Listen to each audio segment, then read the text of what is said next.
You may have seen the viral clip. If not, they have it right here, but I'm sorry I can't play it for you, but I can show you just a glimpse of what it is. This is a video showing two NYPD SUVs. They're stopped, okay? A lot of people might be exaggerating a bit about what happened, but protesters came up to an NYPD SUV. They put up a barricade. The vehicle stopped, and then another vehicle came around and slowly pushed through the crowd. I would not call it safe, but then the other vehicle jerked forward and slammed all the other protesters back. It's not like some people are describing it where it's like full speed slammed through a crowd, but it definitely was an SUV lurching forward, knocking people back. It's shocking footage to say the least. Bill DeBlasio is defending the police after the video shows NYPD SUV driving into protesters. He said if a police officer is in that situation, they have to get out of that situation, DeBlasio said. You know, it's kind of shocking, but I'm leaning towards DeBlasio on this one, to be honest. Only a little bit. Because you've got a serious problem with what's creating these situations and where the blame goes. Ultimately, I think it doesn't matter. What I mean by that is you can side with whoever you want, but it's going to escalate things. In New York, there is a woman who tried throwing a Molotov at an NYPD police vehicle with people inside of it. She got arrested and charged with attempted murder, but I believe they dropped the attempted murder charge. So now you have these NYPD vehicles pulling up, and a bunch of protesters decide to play some stupid games. Congratulations, you've won a stupid prize. If you're hearing, as a police officer, that someone is chucking Molotov cocktails at your vehicle, are you going to just sit and wait around? No way. They're not going to. And they're going to plow forward. The issue at hand, though, is that Bill DeBlasio, by saying this, and perhaps I lean towards it being the right thing, but man, I don't know how you navigate the situation. This is why I would never want to be involved in this stuff. Bill DeBlasio is going to make it all worse. This right here is going to give them an excuse to make everything worse. There was no other outcome. He could throw the cops under the bus. They often do. And then cops don't want to be in that situation anymore. Why? They'll get no support. They can get in trouble. In this instance, the police got the support. And what happens? Now the protesters are furious. Here's the story from NBC News. New York Mayor Bill DeBlasio defended the NYPD after a pair of the force's SUVs drove into a crowd during Saturday's protest against George Floyd's death. De Blasio reacted after videos were posted to social media, which showed protesters moving a yellow barrier in front of a police vehicle in Brooklyn. Protesters threw traffic cones and other items at the SUV as a second vehicle arrived and slowly drove through the crowd, forming around it. The first vehicle then drove into the barricade at a higher speed, sending people sprawling. Multiple city officials told NBC News there were no injuries as a result of the incident, so that's the best we could hope for. De Blasio's defense of the NYPD is a departure from the platform on which he ran for office, ending police misconduct. Was it misconduct? You gotta understand, man, it doesn't matter if it's a cop or anyone else. They're going to defend themselves. No one's going to sit there and just die. No one's going to take their chances that this angry mob is the one that won't throw the Molotov cocktail. They'll take their chances with their boss and ultimately a jury. Here's what he said. Quote, "It is inappropriate for protesters to surround a police vehicle and threaten police officers. That's wrong on its face, and that hasn't happened in the history of protests in the city." He added that it was clear that a different element has come into play here, who are trying to hurt police officers and trying to damage their vehicles. While he wished the officers had not driven into the crowd, de Blasio said he understood they didn't start the situation, which he said was started by a group of protesters converging on a police vehicle. However, on Sunday morning, de Blasio had clarified his comments, saying he didn't like what he saw one bit. He said, "I did not want to ever see something like that, and I don't ever want to see it again," de Blasio said during a press conference.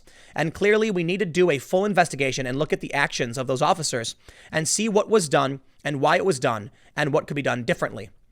Nothing. That's the problem. Nothing could be done differently. What's a cop going to do? Get out by himself into a crowd of people who chose to surround his vehicle? These protesters are just ignorant, angry people who think this is a game. Man, I've seen this stuff in the real world. No, it's no game, man. You don't want to be in these places. You really, really don't. You really, really, really don't. I grew up on the south side of Chicago. All right, we have stories. My buddy coming out of his house and, calling me on, he told me, I think it was over like AOL Instant Messenger, that he saw people dragging a carpet with feet hanging out of it.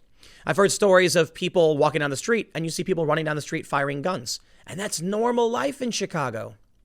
You look at what's going on right here with the NYPD and these protesters. And these kids don't realize that car will run you over in 2 seconds and you will never walk again. It will rip your arm off because no one is going to sacrifice themselves for you. These are dumb kids. Look, they're mostly just young adults. They don't know what they're protesting for the most part. They're angry for a lot of reasons. And a lot of their anger is real anger and justified anger. What's not justified is what they're doing with their anger. Imagine if all of these people took their anger, started building something that allowed them the power to help people. Start a company, start a nonprofit, start a GoFundMe. That's not what they're doing. They're just going out aimless. And they get defended by many on the left saying that, well, what are they supposed to do? They don't know any better. They're just angry and their anger is coming out in this way. And I'm like, it doesn't matter. I mean, if you're angry at someone, you can't go kill them. You know what I mean? If you're angry at someone, you complain about them and you go back home and you order a slice of pizza and you grumble while you drink your beer and eat your pizza. What are you going to do? You can do something dumb like show up and hit them or something like that, and you get arrested, you go to jail. So these people, they're blaming all police everywhere. It's just the stupidest thing. We got problems with police. And I'll tell you what, the NYPD as an institution, yeah, they got racism problems. It's true. You might not want to hear it. Not everybody does, but it's true. Michael Bloomberg said that they targeted minorities specifically because that's who commits the crime. So, yeah, he doesn't take into account class issues and race issues. So it's not about the individual officers being racist. It's about them receiving orders from a boss who receives orders from Mike Bloomberg, and Mike Bloomberg is a racist.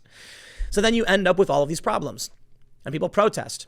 But what I see here with this issue is what I described to the Occupy protesters as like trying to go after the emperor by targeting the townsfolk or like the local guards. You know, I imagine it this way. You imagine like the assassin coming in to finally take out the emperor in the Forbidden Kingdom or whatever. And then what does that assassin do? Do they run to the front gates and start punching some random guard in the face? No. They put on a costume. They put on a disguise. They sneak into the emperor's chambers in the dead of night. They plant things and they prepare and then they escape. You can't do that in today's day and age, right? But the point I'm trying to make is not about violence. It's about how to win effectively by targeting the root of the problem. If the problem is Michael Bloomberg, congratulations, you got rid of the guy.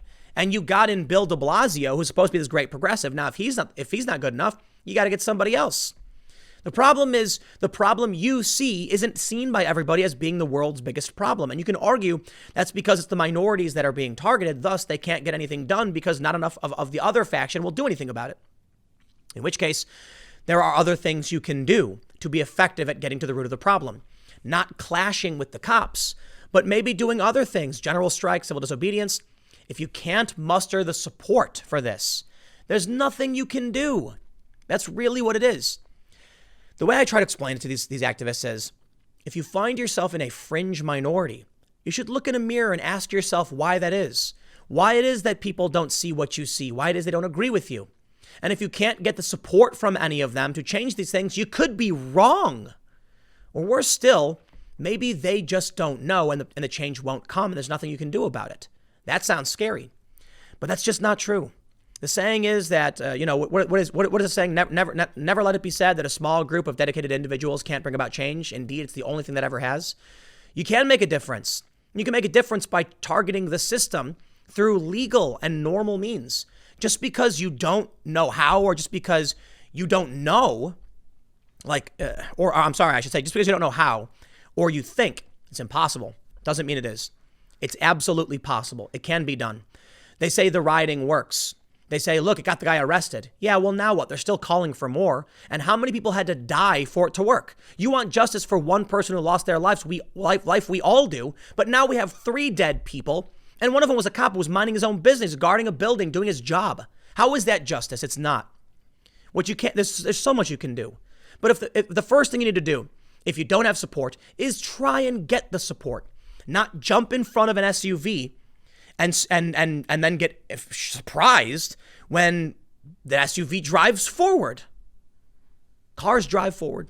That's what they do. We know what they do. And we know they weigh like 1,000+ pounds. They're massive vehicles. You're going to stand in front of one. I don't know how much they actually weigh. Maybe they don't weigh that much. But the point is, you're going to stand in front of one. It's going to drive forward if these people are scared. You got to pay attention to what's going on around you, especially with that Molotov cocktail girl throwing the Molotov at that vehicle and now getting arrested and charged. That's she's just, you know what, man? It's this ideology that's infecting their minds. They don't actually need or want anything. They live in one of the best places in the world. They have it better than anyone else. It was a little white woman who threw that Molotov. I kid you not. At least that's what I saw. It's crazy. How good they had it. How good they had it. And they threw it all away. For what? Because I saw some memes on the internet that made them go nuts. Viral videos that made them think stupid things, and they weren't smart enough, man. Play stupid games. Win stupid prizes. I'll leave it there. I'll see you all tomorrow at 10 a.m. on this channel. Thanks for hanging out.